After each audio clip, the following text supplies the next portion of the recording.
Good morning friends. आज हम लोग बात करने वाले हैं एक one of the important personality trait के बारे में, और वो है द एटीट्यूड ऑफ विनर्स। एक विजेता का एटीट्यूड क्या हो सकता है? तो बिल्कुल एक बात हमारे दिमाग में आती है कि पराजित लोग होते हैं उनका माइंडसेट क्या होता है, और जो विजेता होते हैं उनका माइंडसेट क्या होता है। सबसे पहले ये जानना ज़रूरी है कि क्या पराजय हमेशा के लिए होता है?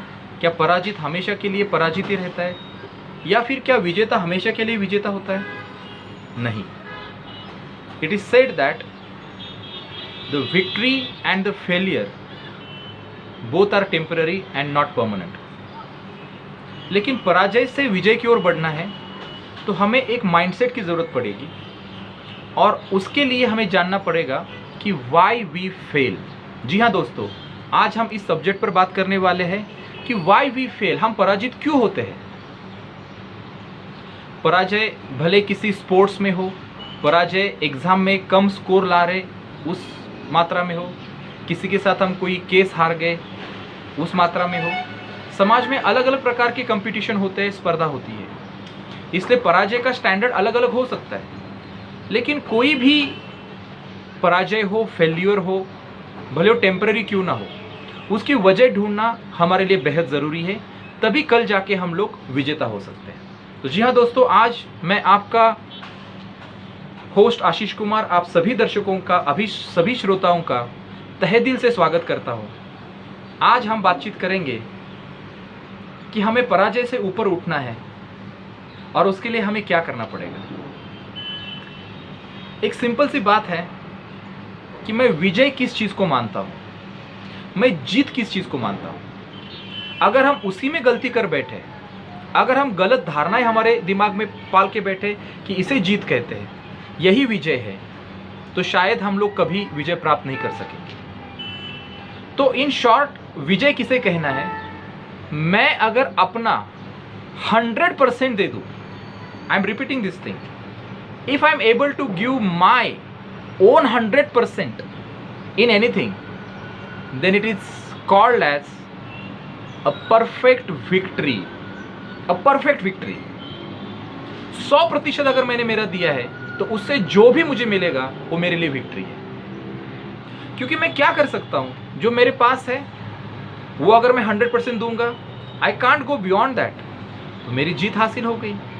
अगर मैंने अपना 100% नहीं दिया तो जो भी मुझे सब स्टैंडर्ड मिला है वो मेरी पराजय है। तो पराजय से ऊपर उठना है मतलब मुझे मेरा 100% देना है। लेकिन मज़े की बात यह है कि हम लोग ये समझ नहीं पाते कि मेरा 100% क्या है।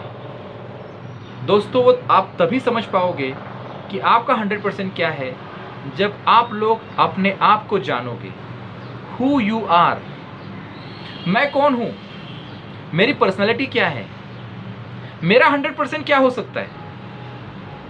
और उसको जानने के लिए आपको मैं 4 चीज़ें बताऊंगा ऑन 4 फ्रंट्स।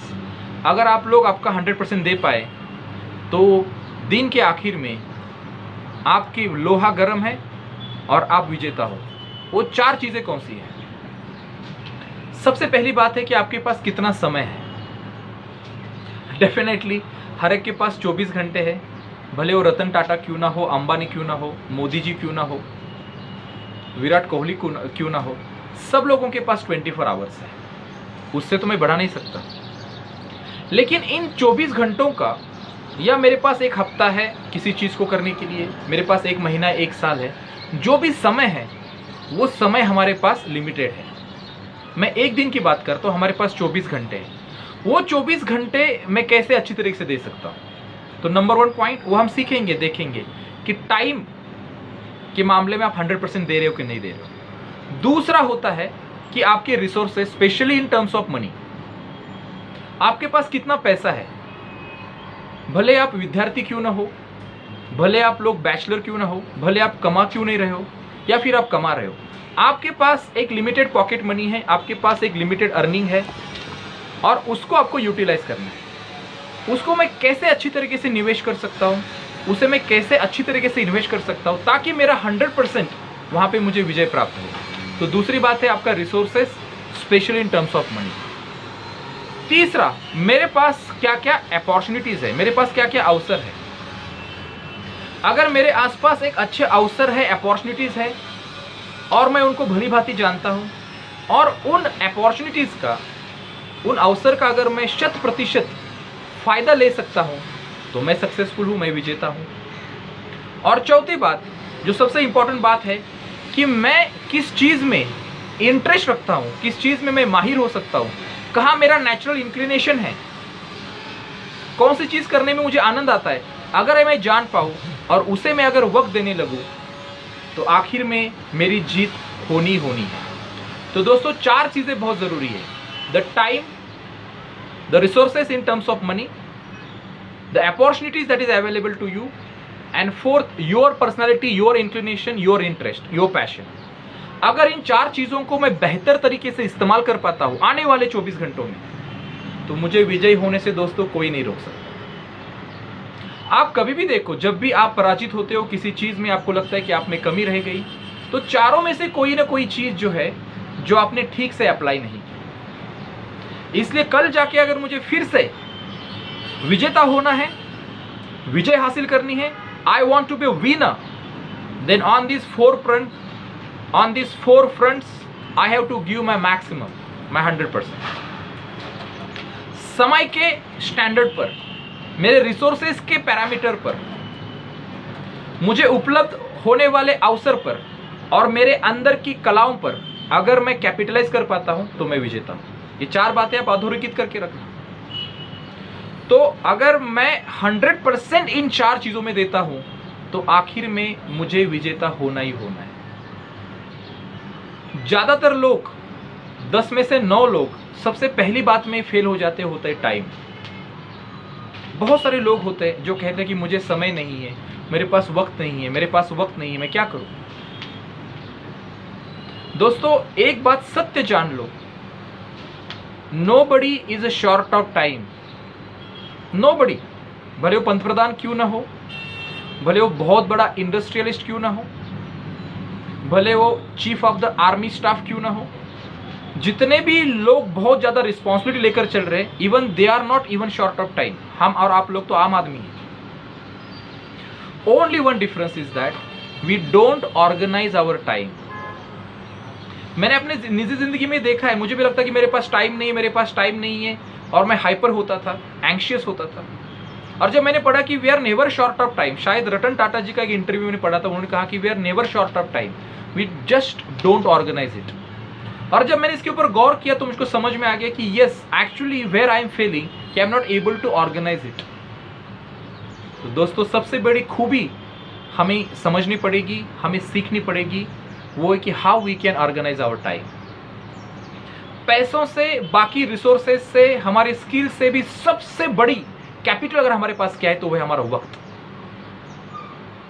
और बहुत ही फेमस इंग्लिश नेचुरलिस्ट, निसर्ग तज्ञ चार्ल्स डार्विन ने कहा है, the man who dares to waste his 1 hour time has not understood the value of time.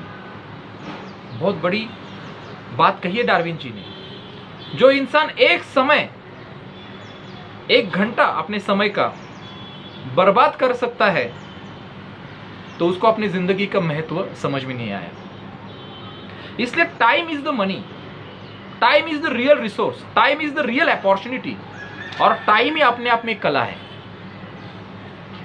तो इसलिए हमें अपने टाइम को ऑर्गेनाइज करना पड़ेगा। और बहुत सिंपल सी बात है, हमारे पास 24 घंटे हैं, बस 24 घंटों में कुछ समय है, कुछ मिनट्स है, कुछ सेकंड है, उसमें हमें किस प्रकार से जाना है। अच्छा, इस टाइम को ऑर्गेनाइज करने के लिए सबसे बड़ी जरूरत क्या है कि हमें क्या हासिल करना है। व्हाट इज माई गोल। मैं IIT एग्जाम पास करना चाहता हूँ, मैं डॉक्टर बनना चाहता हूँ, मैं UPSC MPSC पास करना चाहता हूँ, मैं बहुत बड़ा प्रमोशन मेरे कंपनी में हासिल करना चाहता हूँ, मैं कोई पद प्रतिष्ठा पद ग्रहण करना चाहता हूँ, मैं इतना पैसा कमाना चाहता हूँ, मैं देश विदेश की यात्रा करना चाहता हूँ, मैं अपने बाल बच्चों को, बीवी को, मेरे रिश्तेदारों को खुश करना चाहता हूँ, मैं किसी कार्यक्रम का आयोजन करके उसे सक्सेसफुल करना चाहता हूँ, कोई इवेंट को सक्सेसफुल करना चाहता हूँ, कोई भी आपका लक्ष्य हो सकता है। और उसके लिए मेरे पास ये 24 घंटे है, आज का दिन है। मैं तो कहूँगा 24 घंटों के ऊपर ही आपको फोकस करना चाहिए। बहुत ज़्यादा लॉन्ग टर्म प्लानिंग से शायद हम लोग कन्फ्यूज़ हो सकते हैं, स्ट्रेसफुल हो सकते हैं। तो इन 24 घंटों में मुझे क्या करना है और ये 24 घंटे हम किस प्रकार से बेस्ट अपने में से दे सकते हैं, ये जानने के लिए मेरे नेक्स्ट वीडियो का ज़रूर इंतज़ार कीजिए। आज हमने 4 चीज़ों को जाना है कि why we fail, because we don't give our 100%, और कौन कौन से पैरामीटर पर हम लोग फेल होते हैं। टाइम, इन्वेस्टमेंट ऑफ मनी, तीसरा मैंने बताया understanding the opportunities and taking the advantage of opportunities, and fourth मैंने बताया पैशन, हमारा स्किल, हमारी कला, हमारा इंक्लिनेशन। इन चारों के ऊपर मैं बहुत जल्द आपसे बात करूंगा, और ये 4 चीज़ें अगर हम लोग ठीक से समझ ले और अपनी ज़िंदगी में अप्लाई करें तो आज का पराजय कल के आपकी जीत में ज़रूर तब्दील होने वाला है। तब तक दीजिए आपके मोटिवेशनल स्पीकर आशीष कुमार को इजाज़त। Thank you for listening, thank you all, love you all.